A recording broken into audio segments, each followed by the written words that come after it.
नमस्कार, मी डॉक्टर प्रणिता श्री विश्वंभर आयुर्वेदा या आपल्या चॅनेलमध्ये तुम्हा सर्वांचं पुन्हा एकदा स्वागत आहे। बऱ्याच पालकांचा असा प्रश्न असतो की आमचं मूल सतत आजारी पडतं। वातावरणामध्ये, पाण्यामध्ये किंवा खाण्यापिण्यामध्ये थोडासा बदल झाला की लगेचच सर्दी ताप खोकला येतो। घरामध्ये किंवा शाळेमध्ये जर कोण आजारी असेल तर पटकन इन्फेक्शन होतं। असं का होतं? तर ज्या मुलांची इम्युनिटी कमी असते त्या मुलांना आजारी पडायला काहीही कारण लागत नाही। तुम्ही त्या मुलांना कितीही सुकामेवा खायला घाला, अन्नाच्या किंवा औषधाच्या स्वरूपामध्ये सप्लिमेंट्स द्या, काहीही फायदा होत नाही। ज्या मूळ कारणामुळे तुमचं मूल आजारी पडतं त्या कारणाकडे तुम्हाला लक्ष दिलं पाहिजे। म्हणजेच मुलांची रोगप्रतिकारशक्ती कशी वाढेल ते तुम्ही बघितलं पाहिजे। अगदी महत्त्वाच्या आणि बेसिक तीनच गोष्टी मी या व्हिडिओमध्ये तुम्हाला सांगणार आहे, ज्याच्यामुळे मुलांची इम्युनिटी चांगली वाढेल। अगदी लहानपणापासूनच तुम्ही मुलांना कोणती आयुर्वेदिक औषधं दिली पाहिजेत जी मुलांसाठी टॉनिक प्रमाणे काम करतात, मुलं आजारी पडत नाहीत, तेही आपण आजच्या या व्हिडिओमध्ये पाहणार आहोत। त्यामुळे संपूर्ण माहितीसाठी व्हिडिओ शेवटपर्यंत पहा। तुम्ही जर अजून चॅनलला सबस्क्राईब केलं नसेल तर जरूर करा। व्हिडिओ आवडला तर व्हिडिओला लाईक करा, शेअर करा आणि बाजूला बेल नोटिफिकेशनचं बटन आहे ते देखील दाबा की ज्याच्यामुळे मी नवनवीन व्हिडिओज अपलोड केले की तुम्हाला पटकन समजेल।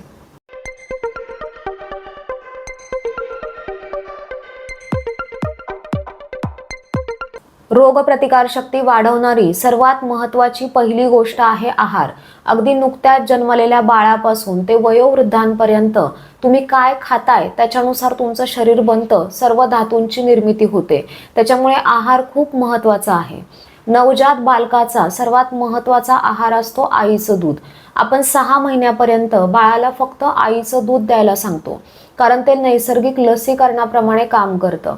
बाळाला पचायला एकदम हलकं असतं, पचन संस्थेवरती ताण अजिबात येत नाही, एक संरक्षक कवचाप्रमाणे ते काम करतं। बाळाला पटकन कोणतंही इन्फेक्शन होऊ देत नाही। 6 महिन्यानंतर आपण बाळाला वरचं थोडं थोडं द्यायला सुरुवात करतो, परंतु 2 वर्षापर्यंत तरी बाळाला आईचं दूध दिलं गेलं पाहिजे। जी मुलं लहानपणी आईचं दूध व्यवस्थित पितात त्यांना अगदी मोठं झाल्यानंतरही वयाच्या मिडल एज पर्यंत त्याच्यापासून संरक्षण मिळतं, त्यांची इम्युनिटी चांगली होते, ती मुलं आजारी पडत नाहीत।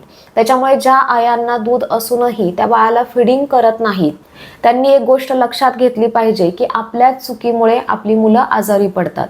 दूध नसेल तर वेगळी गोष्ट आहे, पण दूध असतानाही न पाजणं चुकीचं आहे। त्यानंतर घरी बनवलेलं ताजं अन्न मुलांना दिलं गेलं पाहिजे। काही मुलं गोड आवडीने खातात तर काही मुलांना तिखट आवडतं।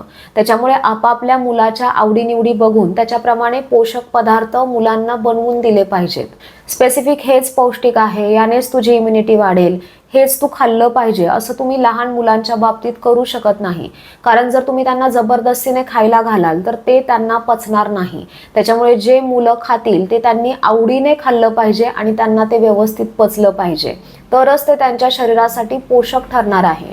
त्याच्यामुळे मुलांच्या आवडीप्रमाणे गोष्टी घरी बनवूनच त्यांना त्या दिल्या गेल्या पाहिजेत। त्यानंतर गोड, आंबट, खारट, कडू, तिखट, तुरट अशा सगळ्या चवीचे पदार्थ मुलांच्या पोटात जाणं गरजेचं आहे। त्याच्यामुळे आपली मुलं सगळं आवडीने कसं खातील ते आईने बघितलं पाहिजे।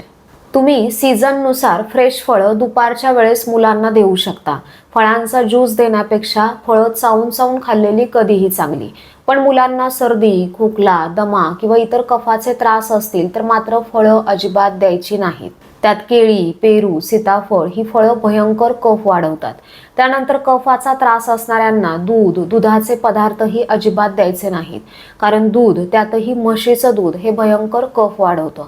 त्याच्यामुळे पौष्टिक आहे म्हणून मुलांना कधीही काहीही खायला द्यायचं नाही। त्यानंतर फळं आणि दूध हे कॉम्बिनेशन विरुद्ध आहारामध्ये येतं, त्याच्यामुळे वेगवेगळे मिल्कशेक बनवूनही मुलांना द्यायचे नाहीत। त्यानंतर रात्रीच्या वेळेस आपला पाचकाग्नी एकदम मंद असतो, अन्न पचवण्याची ताकद कमी असते।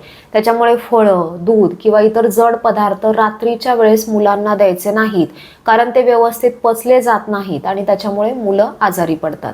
Junk food, fast food, preserve food, process food, बेकरीचे पदार्थ, मैद्याचे पदार्थ, तेलकट पदार्थ हे वारंवार मुलांना देणं टाळायचं आहे, कारण याची मुलांना सवय होते, मुलं तेच मागत राहतात। याच्यामुळे त्यांची पचनशक्ती बिघडते आणि मुलं आजारी पडतात। लहानपणापासूनच मुलांच्या आहारामध्ये तुपाचा समावेश तुम्ही केला पाहिजे. याच्यामुळे शरीरातला कोरडेपणा आतून कमी होतो, वातपित्तासारखे दोष बॅलन्स राहतात आणि भूक वाढण्यासाठी मदत मिळते. वातावरणामध्ये थोडासा बदल झाला किंवा अधूनमधून तुम्ही मुलांना सोसवेल असं गोड गरम पाणी प्यायला दिलं पाहिजे. याच्यामुळे त्यांची पचनशक्ती सुधारते आणि भूक वाढायला मदत मिळते.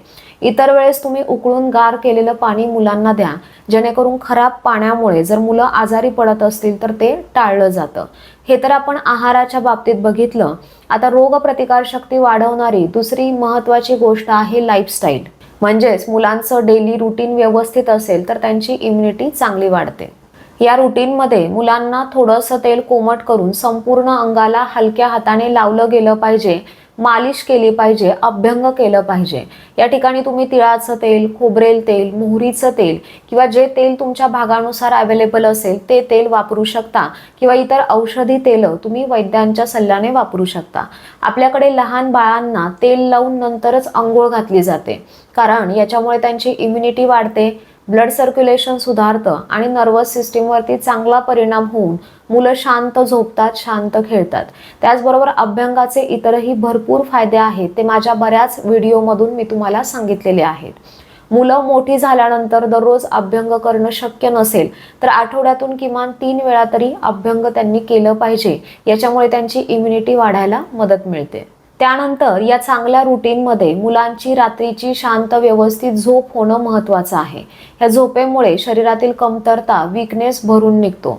जेवढी मुलं वयाने लहान असतात तेवढी त्यांना जास्त झोपेची गरज असते, कारण त्यांचं शरीर नाजूक असतं, त्यांना आरामाची गरज असते. त्यानंतर मुलांना कडकडून भूक लागणं आणि खाल्लेल्या अन्नाचं पचन व्यवस्थित होणं हेही खूप महत्त्वाचं आहे. हे कधी होणार आहे? जेव्हा मुलं फिजिकली ॲक्टिव्ह असतील, मैदानी खेळ खेळतील, तेव्हा त्यांना कडकडून भूक लागेल आणि खाल्लेलं अन्न व्यवस्थित पचेल. कडकडून भूक लागल्यानंतर तुम्ही जे मुलांना द्याल ते मुलं आवडीने खातात आणि ते त्यांना व्यवस्थित पचलं जातं. त्याच्यामुळे TV, मोबाईल बघत बसण्यापेक्षा मुलांनी मैदानी खेळ खेळले पाहिजेत.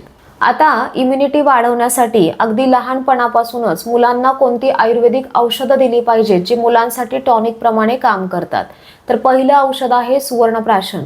याच्यामध्ये शुद्ध सोन्याचं भस्म असतं, काही बुद्धिवर्धक आयुर्वेदिक औषधं असतात आणि गीर गाईच्या तुपामध्ये हे सिद्ध करून शुद्ध शास्त्रोक्त ग्रंथोक्त पद्धतीने पुष्य नक्षत्राच्या दिवशी हे सुवर्णप्राशन आपण आपल्या क्लिनिकमध्ये आपल्या पेशंटसाठी बनवतो. याने मुलांची इम्युनिटी तर वाढतेच, पण त्याचबरोबर शारीरिक, बौद्धिक, मानसिक कार्यक्षमता सुधारते. त्वचा, केस, डोळे तेजस्वी होतात, मुलांची भूक वाढते, पचनशक्ती सुधारते. त्याच्यामुळे मुलं सतत आजारी पडत नाहीत. सुवर्णप्राशनविषयीचे बरेच डिटेल व्हिडिओ आपल्या चॅनेलवरती आहेत, ते तुम्ही पाहू शकता. दुसरं औषध आहे बाळगुटी. यात 15 ते 20 औषधांचा संच अखंड स्वरूपामध्ये आपण देत असतो. सर्दी, ताप, खोकला, जुलाब, जंत, पोटदुखी अशा वेगवेगळ्या तक्रारींसाठीची औषधं याच्यामध्ये असतात. वजन वाढवण्यासाठी, इम्युनिटी वाढवण्यासाठी, बुद्धी वाढवण्यासाठी, बाळाचा रंग उजळण्यासाठी उपयुक्त औषधं याच्यामध्ये असतात. आपल्या बाळाला कशाची गरज आहे फक्त तेवढीच औषधं सहाणेवरती उगाळून त्याचं चाटण तुम्ही लहान मुलांना दिलं तर मुलं सतत आजारी पडत नाहीत. बाहेरच्या औषधांचा मारा त्यांच्यावरती होत नाही आणि मुलांची इम्युनिटी चांगली वाढते. तर अशा प्रकारे सुवर्णप्राशन आणि बाळगुटी ही अतिशय महत्त्वाची 2 आयुर्वेदिक औषधं आहेत, जी मुलांना लहानपणापासून दिली गेली तर मुलं सतत आजारी पडत नाहीत आणि मुलांची इम्युनिटी चांगली वाढते. त्यानंतर मुलं थोडीशी मोठी झाली की त्यांना वैद्यांनी बनवलेलं च्यवनप्राश सकाळी उपाशी पोटी खायला द्या. ह्या च्यवनप्राशमध्ये आवळा हा मुख्य घटक असतो. या ठिकाणी वैद्यांनी बनवलेलं असं मी स्पेसिफिक का म्हटलेलं आहे, कारण आजकाल च्यवनप्राश इतक्या जास्त क्वांटिटीमध्ये बनतो की त्याच्यामध्ये खरंच आवळा आहे का यात शंका असते. आवळ्यामध्ये व्हिटॅमिन C भरपूर प्रमाणात असतं. च्यवनप्राशमध्ये इतर 40 ते 50 प्रकारची औषधं टाकलेली असतात, जे मुलांच्या आरोग्यासाठी चांगलं असतं. आवळ्याचे वेगवेगळे पदार्थ जसं आवळा कँडी, आवळ्याचा सरबत, आवळ्याचा मुरांबा असं तुम्ही मुलांच्या खाण्यामध्ये ठेवा. याच्यामुळे मुलांची इम्युनिटी चांगली वाढते. त्यानंतर सकाळी तुळशीची पानं स्वच्छ धुवून ती मुलांना खायला द्या किंवा तुळशीचा काढा बनवून द्या. सर्दी, खोकला, दमा, श्वसनाचे आजार यासाठीचं हे खूप छान औषध आहे आणि लहान मुलांना कफाचेच आजार जास्त प्रमाणात होत असतात. तुळशीमध्ये anti microbial, anti inflammatory, immunomodulatory properties आहेत, त्याच्यामुळे मुलांना याचा खूप छान फायदा होतो. त्यानंतर हळद आणि आल्याचं लोणचं तुम्ही मुलांना जेवताना द्या. स्वयंपाकामध्ये हळदीचा जास्तीत जास्त वापर करा, कारण हळदीमध्ये अँटीऑक्सिडंट, अँटीव्हायरल, अँटीसेप्टिक प्रॉपर्टीज आहेत. आल्यामुळे मुलांचा कफाचा त्रास कमी होतो. आल्याचा रस आणि मध, तुळशीचा रस आणि मध किंवा आल्याचा रस, तुळशीचा रस, हळद आणि मध हे कॉम्बिनेशन तुम्ही मुलांना कफाचा त्रास असल्यानंतर देऊ शकता किंवा वातावरणामध्ये बदल झाल्यानंतरही देऊ शकता. तर अशी भरपूर औषधं आपल्या किचनमध्ये असतात, ज्याचा वापर कधी आणि कसा करायचा हे जर आपल्याला माहीत असेल तर लहान मुलंच नाही तर मोठे व्यक्तीही सतत आजारी पडत नाहीत.